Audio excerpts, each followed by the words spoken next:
All right. Yeah, I had some problems here with. I wanted to stream to LinkedIn, but it doesn't work. Okay, but we are at YouTube. Welcome everybody. If you're joining, let us know you're here in the comments. Bob and David, glad you're back here. Hi, mate. Yeah, good to be back. Hello. Yep. Happy to be here again. Awesome. Today, Adapt, that's the name of this second episode of the Lean Leadership Cafe. It's a word, but it's also a model that David created. So that's the first thing that we want to address in this episode. And secondly, we want to link it to this model to what we are trying to do with Bob's books. And we have a listener. Welcome. And then have a conversation about how it links together in our minds and take it from there. So if you have a comment or if you want to chip in something, just give us at least a comment, and then we can show you your comments here, and you can address it. So, David, kick it off. Yeah, let's talk about Adapt then, and where it came from, and so. Yeah, shall I launch in? Yeah, go ahead. Okay, super. So again, I guess we're building probably on the first episode from a week or so back, and assuming around the psychology and the neuroscience that we've kind of set some ground rules for that. So I'll talk of as if we're moving on from that stage, and if anybody else is jumping in on this one first, then they can always go back and listen to the first episode. So basically, what I came to realize through all this, like sort of study and self-directed lesson learning over the last 20 years, is that the only way we can conceive of something is through a thing called hierarchical temporal memory and having all these different neurological wiring patterns in our brains. And so to be able to be aware of something in context, to be able to take meaning from something we're aware of, requires a neural wiring and firing pattern. So when I was looking at change and all the exposure to different change environments that I've had over the years, it was quite often that people would be confused, not really sure why there was change coming on or on stream with the management team. Sometimes even, IT systems would arrive, and that was when they were asked to do some user acceptance testing was the first time they knew anything was going to be done to the business about a new system. So there's sort of various levels of this awareness. One is just, poor communication and the difference between communication and direct dissemination of information, which isn't effective communication, that doesn't allow people to become aware of something generically. But I'm talking about this at probably a bit of a deeper level in terms of, have we even mapped the language around a subject required to be aware of it? And if we haven't, and something new is introduced into our world, our mental model, then what does the brain do with that new information, that new sensory stimulus? And what I found out is that pretty much most of the time, because we've got a 70% negativity bias, now defense mechanisms are there to try and protect us. The introduction of something new is guilty until proven innocent, right? It's rejected until such a time as this process of hierarchical temporal memory, the algorithm, can take it all apart and then put it back together again. So even looking at the letter A in the word adapt, right, our brain will put that into an upright angled line and an upright angled line and say, have we seen this together? Yes, it could be the outline of a mountain, etc., etc. And then it will take a straight line and say, have we seen this before? Yes, we have. It's a letter in an alphabet. Can we associate a sound to it? Yeah, it's the letter A. Does that pose any threat to us? No, it doesn't. Okay, I can move on. And your brain's doing this at 700, 800 miles an hour all the time in the background. I'm saying 8 miles an hour in terms of the speed at which neural signals move across neurons, and testing our environment with every single bit of sensory stimulus and data that comes into our 5 senses, our modalities and submodalities.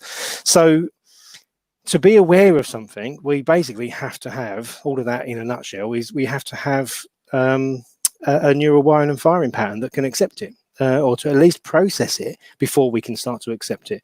So when we think about whether change in an environment, whether it's the whole lean environment globally, or whether it's a change program in a business, or whether it's just learning a new language, or wherever else it might be, there's got to be the capacity in a human brain to be aware of the subject matter, to be aware and to be able to form context around it. And if you don't have that capacity to be aware, you don't have that neural wiring and firing pattern, the first exposure is the first trigger to start developing that neural wiring and firing pattern. But because of our defense mechanisms, we'll often meet that new trigger in our environment with denial, resistance, fear, and our coping strategies that come from our past experience will cut in to try and protect us and make sure we're okay right now. So saying we need to change the way we approach change in business, that's a huge thing for anybody in change globally, because so many people are so invested in it. So even to change what we're aware of is a massive ask. And we see that because we see so much resistance to challenging lean, to challenging change, to challenging project management, to challenging Keynesian economics and democracy and capitalism. And, you know, no matter where you put it, if you challenge some fundamental preconceptions that are culturally established, you get massive resistance, huge backlash. So that's what we're talking about everywhere. So if we go on to the next bit, next slide, then we can start to think about, so as and when people do have a neural wiring and firing pattern, they have got the mental mass, the capability internally, biologically, to become aware of something new, then and accept it. You know, we need to change the business because of COVID-19 or whatever else it might be, or because we need better performance because our ERP system isn't really operating how it should, so we need to upgrade it. It doesn't really matter what it is. Once you can be aware of it and find the reasons why and link to the purpose behind the reasons why, then you can either accept it or reject it. And so this is where you have a desire to go towards or away from, psychologically speaking. So basically, if you want to provoke a response in a human brain such that the emotional reaction to that, the psychological reaction, is towards, i.e., I want to get involved with introducing a new system or change program or new concept or philosophy, a new tenet, whatever it might be, then we've got to get the first bit right. We've got to get the awareness bit right to be able to trigger that desire, that towards response. Because if we don't, then we trigger an away from response. And so this is where people need to want to do something, to be willing to do something. And if we start using words like that, we have to consider motivation and motivation theories. So you can see in the bottom, we've covered the towards bit, but really what that means is in terms of being self-serving, because, you know, I guess most people have heard the old phrase, there's no such thing as altruism, because even if we do something nice for somebody else, we get a personal reward from it in terms of the emotional response it produces in ourselves. So there's this what's in it for me factor that overrides most decision making. Is it of benefit to me? Is it going to keep me safe or improve my lot? So if we move that into Lawrence and Noria's 4 drive theory, then that is the capacity to learn, defend, bond and acquire. And to be well balanced in life, you need to be able to move seamlessly between those 4 poles to learn to bond, defend and acquire. And that's great, and that's nice language, and it helps people engage with the subject. But for me, I think we need to throw a bit of science in. So that's where that DMP acronym comes in. And that's the dopaminergic mesolimbic pathway, right? I warned you last episode, there's all these silly long words from neuroscience and psychology. Basically, what it means, you've got 2 tracks of neurons. And if you break the word down, it's pretty easy to understand it. Dopaminergic means it responds to dopamine. Mesolimbic means it sits above the limbic system, and it's a pathway of neurons, right? So big long words, but a bit like German, you can break it down and it makes sense, right? So dopaminergic mesolimbic pathway is the pathway that receives dopamine, and dopamine is an opiate. So opiate is the same as cocaine, right? So it's a natural mechanism that makes the brain respond the same way as taking cocaine would do if you were of that disposition to take drugs. So it gives you a high, it gives you a feel-good feeling because the dopamine levels increase in that part of your brain, and they quite often increase in relation to feeling a sense of making progress. So if we feel like so this is where it all really becomes important in terms of goal setting and setting expectations, clear expectations. And that's all part of good change management, because what we're trying to do is first make sure people are aware in such a way that they can accept that there's a need for change, and then understand whether there's a desire to go towards that new reality, that future state. All right, so you can think about CATA and setting direction and all that kind of stuff. But the science behind it is, are we creating the conditions as leaders consciously that stimulates the release of dopamine so that people can feel good about making progress towards a different environment, a different set of conditions than they're in at the moment? So this is why I use a phrase quite often about creating the conditions in which people perform at their best. Okay, so that's the first two building blocks. The next one, the next slide. Let's have a question, because you in your introduction you also talked about towards and away from, right? Uh-huh. And you can also have the desire to move away from the change. Yes. What's that doing in the brain? So I think I've drawn this up once in the past for myself just to clarify my own thinking. It ended up being like a 2-box model, with 4 arrows going like this. So we can go away from the change. That's resistance. And you can really pick up on that kind of stuff when you listen to language carefully. So people will start sentences with "yeah, but," and listen to the old pop psychologists, and they'll tell you they call it the great eraser, because it means, yeah, I'm sitting here nodding and waving and smiling, and all the time I'm telling myself that you're wrong, and I'm waiting to tell you why my opinion's right. So when people start with sentences with "yeah, but," quite often they're just wiping away everything you've just said so they can put their worldview forward. But it is that kind of 99 reasons why it won't work, the language that you get coming out of it. Sorry, Bob, go on. No, I just was joking. Yeah, anybody heard that before? Said yes, yes, but David. You said yeah, but sorry, I missed that completely. I was still talking. Oh dear. Yeah, so I mean that's Sorry, that's really that's when you're talking about people being, that the way that the Kubler-Ross model was drawn into a 4-box 2x2 quadrant, the denial, resistance, investigation, commitment, that quite often links to team maturity and like willingness times ability type stuff, the old Blake and Mouton, Hersey and Blanchard situational leadership type modeling. When you look at that, denial is, no, they shouldn't have said that, or that it can't be true, or, the language displays that psychological response of denial. Next step is and it's usually drawn as that crest, isn't it? The hump to get over.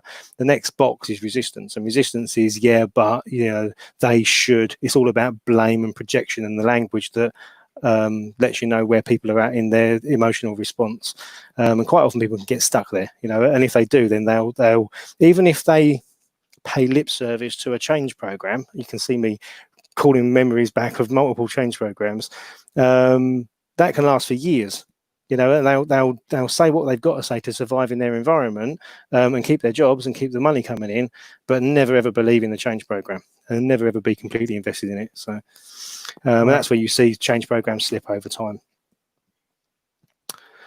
So yeah, the next bit is pretty, move on. The next A in this adapter model is ability.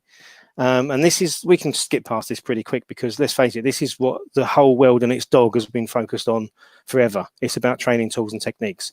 The Western mindset says the solution to socio-technical systems and systemic issues that have taken years to evolve because of leadership's beliefs can be fixed if you get somebody in to train some tools. And it's we all know it doesn't work. It hasn't worked for 40 years, not well anyway, or not in the ways that it's presented to work. So there's much better job we can do of changing the way people function, the ways of working, if we do it through a psychological lens and take care of the change management.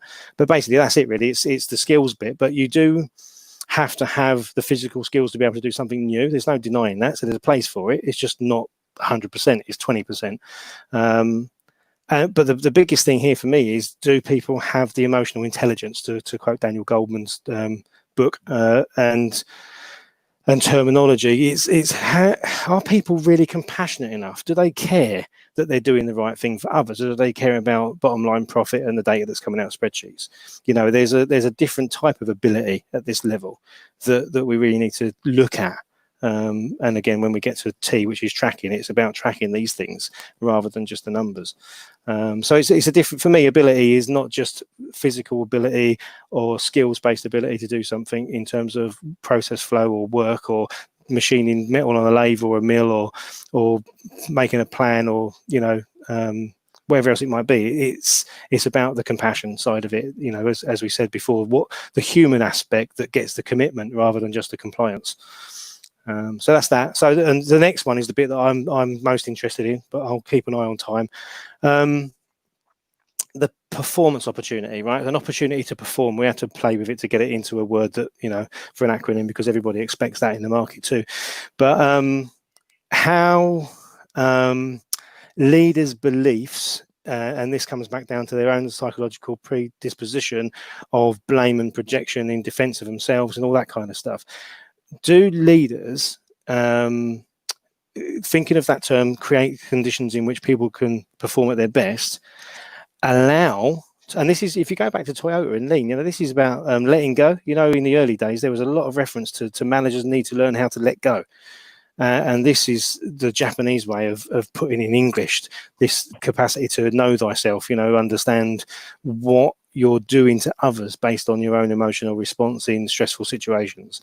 So a lot of the time it's like, okay, we're going to put you on a training course. You're going to be trained semantically in tools, which is never going to work because it doesn't rewire brains. You're going to be put back in your consistent environment. If you remember from the last episode, we talked about the physical, the risk, the social, the systemic, the language. You're going to immerse your brain with all these sensory cues from all of those different points in the environment. And then we're going to expect you to do what you've been doing for 20 years differently, just because you've been on a training course for a day or a week. And of course it doesn't work. So what this bit is about is, do leaders understand the rate of change at a neuronal level in human beings, the amount of consistent support that that recipient human brain requires to be able to adapt to a new way of working, the social preconditions that need to be shifted and changed to take away the barriers to that new way of working, and then do the leaders create the opportunity for people to try and do something new, fall over a few times, because that's what we learn from, is our mistakes, and learn how to do things differently and do it better. And if you don't do that, then and you do it the consistent industry standard way, then this whole idea of a locus of control in terms of our self-worth and all that kind of stuff is triggered, it's impacted, and it kicks things off. So if somebody's got an internal locus of control, it means they feel like they're self-directed, they can feel they've got some confidence, they can make decisions, and they will have an impact on the world based on the decisions they make because of the person they are and the skills they've got. If you've got an external locus of control, that's kind of like going down the road of victim mentality, which is I'm a victim of circumstance. People will do this to me, the world will do that to me, and I will suffer because of it. Right. So based on where you're at as an individual and your degrees of confidence, and the environment that's created, and whether you're given an opportunity to fall over and get support to get back up again, or whether you fall over and get blamed for falling over, is a huge difference in the way we manage. That comes back down to leadership skills and style. And if we feel like we have control imposed upon us, whether that's from our peers, our leaders, or from the systems that surround us, the IT systems and wherever else it might be, 76% of human adult mammalian brains, you know, respond with this principle that Martin Seligman discovered in 1967 called learned helplessness. So for me, again, this is where it all links into things like strategy deployment and Hoshinkanri, because that model builds in a recognition of some of these things. It says if we give regular feedback, if we give structure, if we give clear goals in chunks and plan against actual, you know, reporting, all of these issues at a psychological level are taken care of, systematically taken care of in the way that the leaders lead the business. So it's huge, this bit, but I say that's probably enough for now, and I hope I've made some sense of it. And then, of course, tracking. You know, what gets measured gets done. It's absolutely a brilliant statement. It is true. Unfortunately, in an economic, financial targets-driven culture, we track quite, and this is talking from experience in multiple organisations across Europe. the systems aren't adequate to effectively capture data on the shop floor. So machines haven't got the HMI, the human machine interface, that's intuitive enough, because most computer screens are created by programmers and not psychologists. So there's no capacity to interact easily with a computer system. If there isn't an all-encompassing, very expensive computer system in place, then quite often you're, left to construct some Excel sheets and things, and the data that gets captured is inaccurate, and that filters its way all the way through to the P&L, and bad decisions are made on the back of it quite often, because you're looking at the wrong numbers in the boardroom, and all the way along that you've got the self-defense mechanisms, the filtering issues, the biases being applied by human psychologies that twist it and manipulate it and make sure the right data is presented, because everybody's scared of reporting bad news upwards. All right, so when we say what gets measured gets done, that's absolutely true. Unfortunately, what we measure is really narrow in its scope and its focus, because it's usually financially based or quality cost delivery based. Are things being done right? How much is it costing to do them, and are we getting them done on time? That doesn't take any account of what the other part of that acronym was when it was first introduced to me years ago, which is growth, safety, and morale. Are people growing? Do we build people before we build cars? Are people inherently safe? And that includes psychological safety, not just physical safety. And is morale high and on the up? And if we don't track those things as well, then we're only looking at half the picture. And I think that's when I was first introduced to Lean, I had QCDGSM imprinted in my head: quality, cost delivery, growth, safety, morale. And over the years, that's been redacted and reduced and isolated down to quality, cost delivery, and the human aspect's been engineered out. So for me, the tracking bit is about what are we doing to people, and really measuring the levels of awareness, the amount of desire that people want to go towards what we want to try and do differently, whether they've got the skills or not, and they're getting the support they need, and whether they're given the opportunity to do something. And if we do that, which is, in some respects similar to a couple of other change models out there, the big difference is the performance opportunity piece. Then we can do a better job of change management, and it's a cycle. Wherever we're tracking, what we're tracking is the awareness, desire, as I've just said, so it goes round. So that's for me, right? Some of the thinking that went behind the adapter model. And then what I want to do is kind of give Bob a segue into his books, because in discussions between the three of us offline, what we've realized is trying to shift the awareness in the market that there might be something different we can do is huge. It's massive. And that's really where Bob's books have been coming out from. It's like, how do we raise awareness that we could do things better, we could do things differently, but if we do that, we've got to really challenge some of the thinking that currently exists, and that's where the neuroscience comes back into it, and the psychological barriers. So I think that's my bit. Over to you, Bob, and take it away and talk about awareness in terms of your books and things, mate. Let's get to that. There's still a question from Andreas about the model. Isn't able the starting point? Maybe you answered already, because you show it as a cycle here, right? Yeah, I think. And he's talking about, if the leader is not able to introduce the change, then aware will never work. What's your take on that one? Yeah, and again, I think, Andreas, you're right. You've put in brackets there in terms of emotional intelligence. The starting point has been ability in the market forever, because it's that tools focus. It's, if we apply a tool to this, then we can improve things. I think the answer, a little bit like BTFA, there's no real start and finish point. It's all happening all the time. It's probably applicable to this as well. People have got a level of capacity, capability right now. That's their ability as it stands. If that level of ability doesn't allow them to be aware of something new being required, then that it all links in. So I don't think there's probably a definitive answer to where the start and stop point is.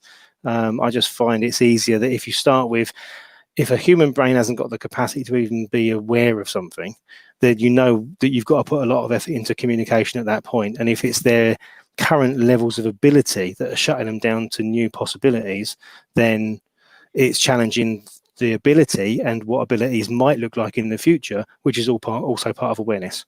Maybe, I don't know. Is it? Maybe you have to see this in pair as well, right? Because this is very much talking about one brain, I think, one person. But if you think about two persons interacting, then one has to have the ability to create awareness in the other one. Yeah. And that's where it goes full circle, and it's interacting all the time. Definitely. Right. So Um, you already cut some grass for me, but Sorry. no worries. So, and that's the interesting thing for me to have interaction with Bob and David. In my mind, all kinds of things get interconnected. And I think the goal of Bob, as I took the input from Bob, it's creating awareness about the problems that we have in the lean community, and especially in how we deal with leadership, and as a consequence with fellowship from my perspective. And maybe Bob, you can take it from here, and your take on the awareness bit of your books, and maybe some more input there. Yeah, so the awareness piece goes only so far. So let me give you an example. You've heard many of the luminaries in lean world say, 95% of lean transformations fail and things like that. Whatever that number happens to be really isn't important. We know empirically from observation that we don't see a lot of examples of lean transformation. And we also know empirically that there are not 95%, excuse me, 95% of CEOs that don't care about lean. And so we have that level of awareness, but the question is why does this happen? Why does 95% of lean transformations fail? Why does 95% of CEOs not care about lean? And so what I set out to do in these books is to discover, answer the question of why leaders resist or reject lean management, and awareness being the starting point for the adapt model. So what I've tried to do is make people aware of the complex situation that exists, that is just more complex than people would have ever imagined. Um, let's look at the next slide. So basically, what I've tried to show is the current state of leadership, the lay of the land, to understand why leaders obstruct progress, or why leaders demand to make progress on their terms and not on the terms of followers. And so, as you have said before, these books outline a bunch of preconceptions that leaders have that essentially obstruct progress, and they are permitted to operate with these preconceptions because they occupy positions of privilege. So, the question is, do we want to see the truth, the facts beyond the superficial, which is 95% of lean transformations fail, or 95% of CEOs don't care about lean? And Deming's focus, of course, was to get to the truth, to understand what's really happening so progress can occur. And that was the idea behind his system of profound knowledge. And to inject the system of profound knowledge, or TPS or lean, into the system of profound privilege creates enormous problems. So the leaders themselves really don't want to see the truth of that. They really don't want to understand what's going on. You can think of the system of profound privilege as just, ignoring the truth, a preference for the status quo, and the system of profound knowledge for seeing the truth, seeing the facts, and enabling progress. The problem that we face is that privilege usually beats facts. So you can present facts to leaders, and they can, as a result of their position, simply ignore that. Now, this awareness at a deeper level of what's actually happening turns out to be very controversial.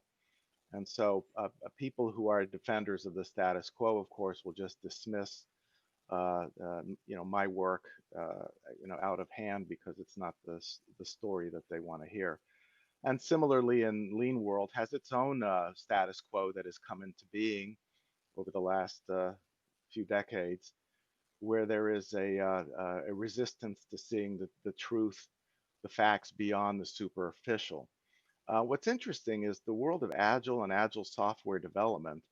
They have a lot of the same problems that we have in lean world, in terms of lack of leadership engagement and so on, which results in some efforts to water down agile, and then you don't get the proper result that you would like to see in software development and so forth. And there has been a good amount of acceptance of my work in agile world, so they seem to be willing to confront the reality and to develop the awareness, and then find different ways to move forward. But in lean world, there is a strong defense mechanism that has popped up as a result of these writings of mine. Why don't we go to the next slide? This is an image that I drew last fall to try to explain the difference between Deming's System of Profound Knowledge and the three books that you saw on the previous slide that outline or explain the System of Profound Privilege. So if you take the image on the right first, what Deming is saying is, humans are at the top here. They're engaged in their various life processes. They're contending with ever-changing systems through evolution and so forth, human evolution and the environment that they live and work in, utilizing their natural senses and natural abilities. They apply curiosity and thinking and constant experimentation, essentially practical learning, to generate progress. And the little hole here in the bottom means that our leaders, there are some leaders who pop up from the general population in support of this system of profound knowledge. But overall, humans are at the center of it all. In the system of profound privilege, you have deities, which then leads to the monarchs. You have natural rights and natural law and founding legal documents, and the monarchs provide certain rights and privileges to business owners and political leaders. They interact with one another. And what you end up with here is a status quo. In the underlying population, the common people are supposed to then service this system of profound privilege. And what's so important about the contrast between these two things of knowledge and privilege is that the system of profound privilege is built from preconceptions. And as you saw last time we spoke, there's 8 categories of preconceptions, and within each of the 8 categories, there's something like 18 to 25 preconceptions. And so in total, you have, let's just pick a number and say 150. And if you're able to knock off a few preconceptions in a given category, most leaders won't go for the system of profound knowledge or TPS or lean, because you have another 145 preconceptions that stand in the way. And so the focus here is on privilege and maintaining privilege. And in the system of profound knowledge, this is built from perceptions. And we all know in TPS, or Toyota's management system, that get your hands dirty, go see with your own eyes, interact with the people, talk to them. Do they have bright shiny eyes, or are they upset or annoyed? And so engage your senses: touch, hearing, smell, seeing, etc. And the focus here is on human survival. And so these two systems, profound knowledge and profound privilege, are just completely antagonistic system. And so my work, I'm trying to raise awareness of this. And one person said to me the other day that my work has affected them greatly in their beliefs about how improvements should be done. It was a message on LinkedIn. And that's a common reaction that people have. And hopefully in understanding the current state of leadership and the lay of the land and so forth, people will think of ideas on how to improve, where we're headed, or come up with ideas to overcome some of these barriers. But this is controversial stuff. It's not a topic that the lean luminaries want to even acknowledge, let alone address. Maybe Emil or David, you have some comments to add? Yeah, so I was just checking my mic. I'm scribbling some notes because there's quite a few connections I'm making in my head listening to you there, Bob, about I mentioned in the earlier slides about 4 drive theory, about learn, bond, defend, acquire. And I think what I'm seeing here is, and again, people that have seen the first episode will understand BTFA. There's a believe, think, feel, act cycle, and the reverse, of course, on the left-hand side, BTFA 1 and BTFA 2 on the right-hand side in this. And really, it's the status quo and progress bit that's really popping out for me in there, is because people on the left that want to defend, if you think about defend, acquire, bond, learn, they're defending their comfort because, you know, normally they're bigger salaries, etc., etc., life's bigger house, you know, all that kind of stuff. So in terms of relationships, and a lot of this comes back down to relations between human beings, your people in a comfortable environment are trying to defend the relationships that supports their bonding needs, and they can acquire plenty. On the other side of it, you've got progress is the focus, because people are in survival mode there. They're trying to reduce their levels of discomfort rather than defend their levels of comfort. And then that means they have to learn something new, and bond with other people to find commonality to be able to acquire more than they're currently able to get. So on the left-hand side, you've got a defensive bond and acquire. On the right-hand side, you've got a motivation to learn bond to increase the levels of acquiring. What really is highlighted itself to me here is on the left-hand side, there's no need to learn. On the right-hand side, there's a need to learn. Absolutely. So, and if there is learning, it's very metered. You know, it's not too much at one time. It's a little bit, but it's got to be consistent and in line with past traditions. It cannot veer away and be different from past traditions, and so on. Otherwise, that breaks the comfort zone and you trigger the defense mechanisms again. Yeah. Yeah, not only breaks the comfort zone, but it breaks your social standing within that framework of that, I don't know what's the right word, society, or that clique, or that culture of profound privilege. It starts to upset your relationship. So one of the reasons why, you know, CEOs don't flock to lean is because they don't want to be seen as being different. It's that social risk, isn't it? Yeah. Yeah, there's a social risk to breaking away and saying classical management is no longer acceptable for the times. In fact, it was no longer acceptable for the times, you know, nearly 100 years ago. But yet we're still sticking with it. And to break away from that just makes you kind of an outcast. Yeah, and all the old sayings. You reduce your privileges once you're an outcast. Yeah, and that's why all the old sayings exist. I mean, there's so much wisdom that has been realised historically, like don't rock the boat. You know, these things aren't there because it's the right thing to do, go around upsetting everybody that's responsible for making sure money comes into your pocket. Yeah. So sorry, Emil, go on. Yeah, sure, go ahead. Well, I was just going to say, so it's a difficult situation on multiple levels. You know, when we talk about you know, the leaders and followers, you can basically see the difficult situation, because the followers are basically you know, on the right hand side. Not all of them, of course, but you know, some majority. So let's just say, you know, 55-60%, possibly higher, but whatever. And then you have a you know, much smaller minority. But this plays out, as I said, at the leader follower level. It plays out just on the level of lean, you know, lean advocacy between the promoters of lean and people like me who are saying, well, you know, we really need to understand more about what's going on. We can't just you know, promote this as we have been promoting it in the past and hope for the best. If we keep doing that, you know, basically what you have is 1 or 2% of CEOs who at any given time will, you know, adopt lean and be willing to do a lean transformation. And that's great. And that's wonderful for those companies and their customers and employees and suppliers and so on, and investors and communities.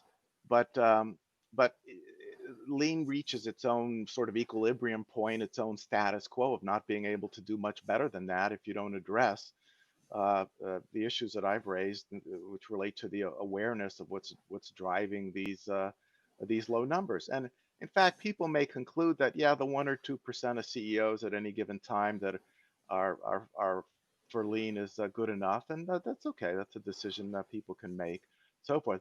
But lean is promoted as if the lean movement wants to do a lot better than 1 or 2% of CEOs. Yeah, it's funny. There's so many stories from the past that link into this, and I mean, even recent experience. You know, how can you, if we say leaders need to know more about psychology and neuroscience, and here's an easy model, like I've been saying for the last 10 or 15 years, you know, it's not going to get any traction in a market where everybody's immediate response is, what the hell has psychology got to do with leadership? You know, and you see it. The best story I ever come across was first introduced to me on a sort of CD set that I got from a company called Arbinger Institute. Really good little play they put on, but basically it was about Ignaz Semmelweis, the guy that identified germ theory in Vienna General Hospital in the 1700s or whatever it was. And this guy had been going from the cadavers to the mortuary, and in the mortuary to the maternity ward, seeing this like 40-50% death rate, mortality rate in young mothers, and not being able to understand what the hell was going on. Saw his mate who was using a scalpel on one of these bodies slip and slice himself and then die of very similar symptoms within 3 weeks, and made the connection that if there was something on the body that got into his bloodstream, that there might have been something transferred. And if that's the case, and it can happen that way, maybe it could be transferred by, in the air as well as sort of physical injection into the blood system. So he came up with germ theory, took it to the medical world, and they spent 20-30 years rejecting him out of hand as irrelevant. The poor old boy died in a mental institution, having been beaten up and incarcerated because he was too disruptive to the medical fraternity. And yet 20-30 years after that, the knowledge reached a tipping point and everybody accepted germ theory as basic. I'm chuckling because I got a recent message from somebody that said to me, somebody very influential in the lean world said my writing is a cancer and totally unproductive, and so it's a defense of the status quo, and wanting to avoid the awareness. And within lean world, lean has its own system of profound privilege going on, like any sort of organization, or there's a hierarchy, whether it's written or unwritten, but that exists. This is a slide that people find amusing. On the left-hand side, you see how business leaders dressed 500 years ago as kings and queens. They were basically business leaders, and how business leaders dress today. And of course, it looks very different. But the attitude, if you look at the bottom, the royal attitude, mindset, sentiments, and personal and organizational decision-making criteria remain largely the same now as then. So this system of profound privilege goes way back, as we talked about in the first episode, hundreds of years and much longer than that. But things look different. People look different and so forth. They don't really look the same way. In fact, in lean world, you see a lot of the top influential influencers in lean world, and they wear a polo shirt and khaki pants and casual shoes and so forth, and they look nothing like the king or queen 500 years ago. But the a nerve gets touched when I write what I write. Well, the thing is, this is why, for me, this is the circular reference, the loop that exists. It's a bit like an Excel circular reference. If leaders that are displaying some kind of emotional defensive response to challenge, whereas we know, Toyota 2001, first building block, challenge, and it's all about challenging yourself, and Kaizen is about self-improvement. And, if we could just get people to a point where the Western culture hadn't classically conditioned adult brains in this environment to say, I have to be right and protect my reputation, because anything that looks like there's a chink in my armor is a massive threat to me, so I have to come out all guns blazing to defend myself. That's the psychology I've been trying to teach people for the last 10 years. And if you can understand it in yourself, you can go, hey, hands up, look, I'm never going to be right about anything because there's too many options out there. The only way I can exist in this world is just by being constantly curious, because I'll move forward a lot faster if I've got this open attitude towards learning. And that's the dynamic that we've got, is we say something that's challenging to people, they shoot us down and tell us we're wrong. That's just the most classical psychological defense mechanism you can ever get, and it happens all the time, and it inhibits the progress in the market. And of course, remarkably, it happens amongst our lean luminaries, who are presumably the most skilled in understanding, to be flexible, to absorb new ideas, to absorb, to take on challenges and so on. And what you really see, though, is something that's sort of fundamental to the human condition, which is hypocrisy. That's I'm not don't misunderstand me as a saying that as a criticism. It's more of sort of a natural state of humanity to be hypocritical at times. Of course, yeah. Right. If we weren't hypocrites, we wouldn't be human, definitely. Exactly. We all we all have faults in this direction to greater or lesser extents. It does. Just before I let you jump in, Emil, I was just going to say the last words in my head are: isn't it ironic that the world of continuous improvement is absolutely fixated on staying the same? No, that's, yeah, I mean, that's what it boils down to. When new information comes that doesn't fit the model, whatever that happens to be, then yeah, well And said, David. we can explain it psychologically and neurologically, and it really it's helped me. So I think it will help other people.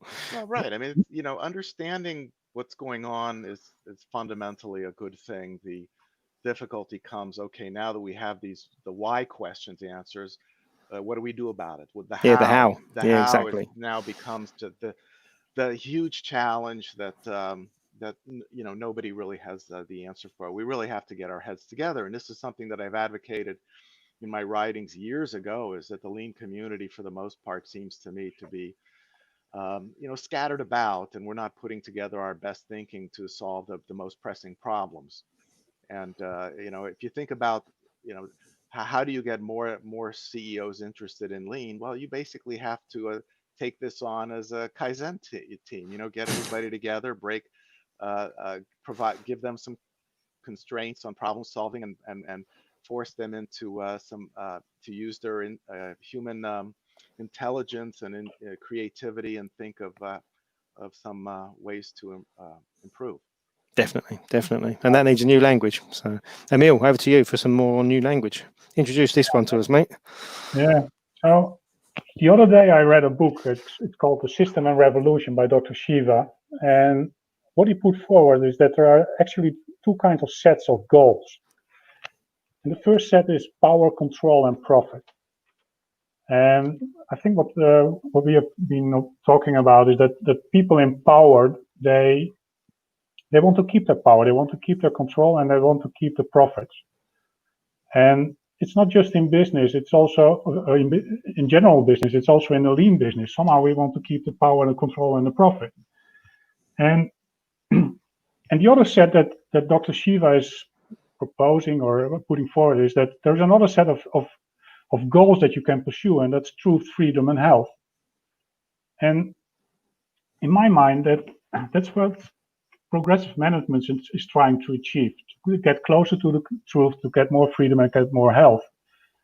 And I got a comment on, I wrote a post on this, and I put on a lot of spiral dynamics that I left out here, but that may be a topic for another time. But somehow people seem to think that profit is an absolute necessity for business. And in my mind, profit is not so much a necessity for business. And business can also be in the mode of survival, like in a progressive management setting. But the profit is really needed for the people that own the business. And I think that's a very important distinction here, because if you look at classical management, which tries to maintain power, control, and profit, it's very much the power, control, and profit of a minority. It's only the 1% or something that benefits from this. And the rest is there to contribute to those goals. And I think that lean as a subset of progressive management is a way to free ourselves from this control and this power and this extraction of wealth in a way, which is, I think, very unhealthy for us. So I adopt this the goal gap that we somehow need to cross. And Bob, you wanted to chip in? Well, the trade-off mentality is deeply embedded in how people think. We learned this long ago in business. If you want faster delivery of your product, you need more inventory, and if you want higher quality, it's going to, I don't know, cost more money, and so forth. And what you learn in It's all Kaizen, preconception, right? sorry? That's all preconception. Yeah, it's all preconception. Then you have your preconceptions broken through Kaizen, and you realize we can improve quality, reduce cost, reduce lead time, improve safety, et cetera, et cetera. No trade-off against them. They improve all at once. And so the truth, freedom, health thing on the right-hand side is breaking the preconception that you cannot be successful as a business. Let's just say that you cannot be successful as an organization, as a business. Um, Let me rephrase it. You can be successful on the right-hand side as a business with different set of preconceptions. Yeah, and I think some of the longitudinal studies like Cotter and Heskett, we've seen hundreds, if not thousands of percent improvement in terms of profit and growth when the cultural side of it's been taken care of and put first, and not being driven by the profit goals and targets set arbitrarily. It's like I say, this is about different belief systems in the leader, isn't it? What are we trying to do for people versus what we're trying to do for profit? Yeah. Right. Andreas has a couple of questions he just posted, the bottom two. Yeah, quite a that maybe few. we can bring in. He says leaders may not have the attention span to comprehend the opportunity of lean or whatever else. Well, yeah, I mean, it's not just the attention span. It's just they don't see the need. That comes back to the point of awareness, doesn't it? It's irrelevant. Hmm.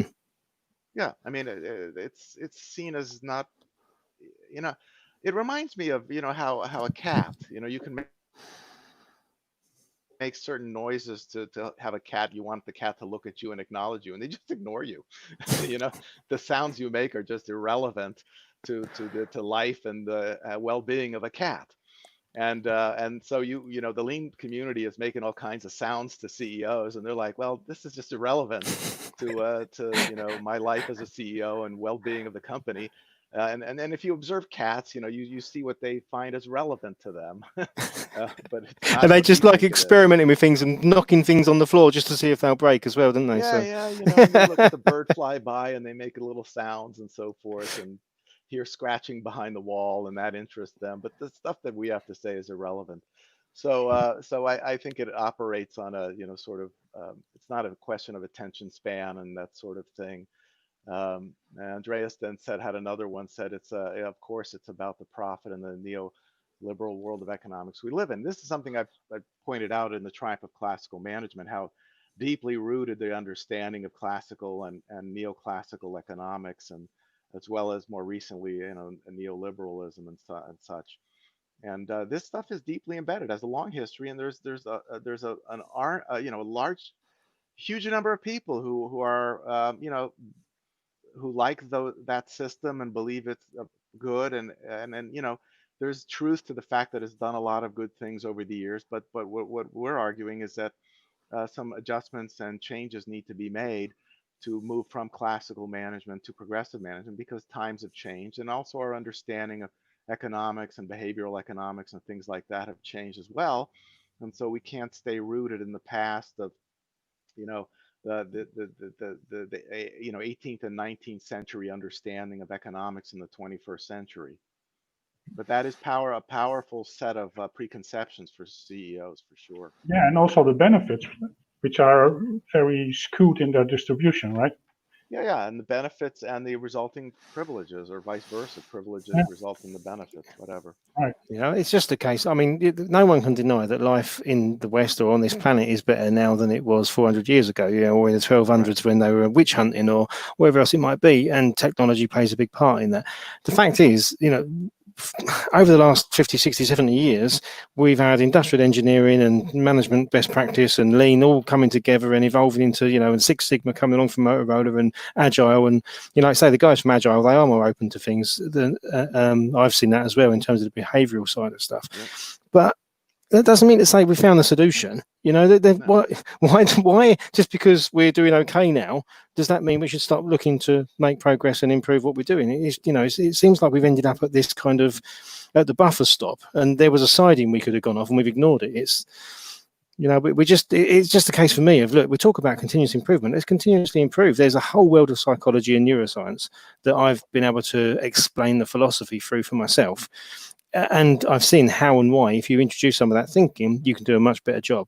If you can create the conditions that are best for human brains in terms, and again, you have to be very careful about defining what good looks like, because you could say that, I mean, for me, it comes around genuine self-confidence, self-concept, self-esteem, self-ideal, self-worth, all those kind of things. If people's perception of themselves is higher, so they're comfortable with themselves, they're not trying to put on a false persona, trying to be something they're not, and genuinely accept themselves, then they're in a much better place. And if we can do that for people as a driving force behind creating the conditions in which people are comfortable, that's some of the building blocks behind a principle of psychological safety. And through Google's Aristotle study, they did a massive, study of what were the component parts of all the best high-performing teams they found all across Google globally. And they found that the biggest factor, 70% of the influence over high-performing teams, was a sense of psychological safety, which has been able to be exposed, be vulnerable, and all those kind of things. So if the psychology, the studies, the big data, everything points to do what's best for people, and you'll get better ideas, more innovation, faster change, more resilience to catastrophes, bigger profits, better margins, bigger growth cycles, all the things. And again, that's not always good, because we go back to what David Attenborough said about constant growth on a finite planet being a definition of madness, and only believed in by madmen and economists. But we can't, this whole, again, this is one of the preconception Bob talks about, sorry, not Bob's. There's not two of you, but we've got to challenge this idea that we can just constantly grow on a finite planet. The whole idea behind Keynesian economics is growth. It's a mismatch in fundamental belief systems. Economics, period. Really, starting with classical economics. Yeah, true. Yeah. The hard reality of all of this is that it's a long process. In 2010, I wrote a book chapter called "A Centuries Long Process," and if you begin with scientific management in the late 1800s with Frederick Taylor's earliest writings, and proceeding into the publication of Principles of Scientific Management in 1910 or 1911, and here we are in 2020. So we're literally in we are in the third century of progressive management, really more so in the second century, because things picked up steam in the early 1900s. And this is just a long process, and you're battling, and I don't mean that in a warlike sense, but you're fighting against the traditions that go back many hundreds of years and longer. And so I think people's expectations of, you present the logical argument for lean, and CEOs are logical people, and they will look at that and say, why, yes, of course, let's get rid of classical management. This is obviously the thing to do. Well, it's not that easy. People started out in this lean thing 30 years ago thinking that they understood business, that they understood leadership, and it turns out the assumptions that were made towards those understandings were incorrect. And so, what we're trying to do here, talking today and on the previous broadcasts and in all of our work, is to bring this to people's attention. Those assumptions were wrong, and that you need to think about this thing differently if you want to progress. Now, if you're just in the business of selling lean, if that's your business, to sell lean, then of course there's no interest in understanding current state of leadership and so on. Awesome. It's almost an hour. Yeah. That we, like Andrea is saying, we are talking among ourselves. So it's definitely good to get a conversation going with more of you. So let's try to set that up. But there is a lot of things going. I mean, there's a lot of things to do to where progressive management is built upon, and there are many forces that want to keep the status quo. And yeah, if we are aware of it, we can maybe find other ways to deal with it. And I guess we are going to wrap it up. Yeah, I think so. Yep. There's one more thing that I would like to address, and that's this another notion that comes from this book, The System and Revolution, from Dr. Shiva, which is that goals are an emergent property. And taking all these inputs and I have to do it here. You can see, like David explained, people brains must be aware of and accept the need for change. So if you're somewhere in the middle between the power, control, and profit goals and the truth, freedom, and health goals, which direction do you want to go? I think that's really a question that everybody of us can ask ourselves. What are you attracted to? Mm-hmm. And do you see a need for change? Is it okay like it is, or do we want something different? And I think the question I would like to leave it with. Because in the end, why do we stay on the plank? Yeah, no, that's a good point to finish on, mate. You know, if we've got divergent purpose, we can never pull in the same direction. Right. You can't. Yep. So let's put up this one. I really would like to get the conversation going with more people. We can do it on Zoom. We can also use this platform. We can, like we are with the three of it, we can get up to 6 people on this platform and have a chat together. We can have more people getting in Yeah. one by one. So, I'll just talk to Andreas's point there that we got on the screen. We set this up so we could discuss this amongst ourselves. That was the purpose of the exercise. So we're not missing the point there, Andreas. But I like the idea of doing it with more people. And that's a good idea. Yep. Yeah, definitely. So let's keep the conversation going, and hope to see you all soon at another time. Yep. Brilliant. Good stuff. Cheers, mate. Thanks for arranging this one again. I look forward to the next one when we come back to the first one. Yes, See you soon. Thank you, All right. Bye, David. Cheers. Thanks, Bob. Ta-da. Bye, guys.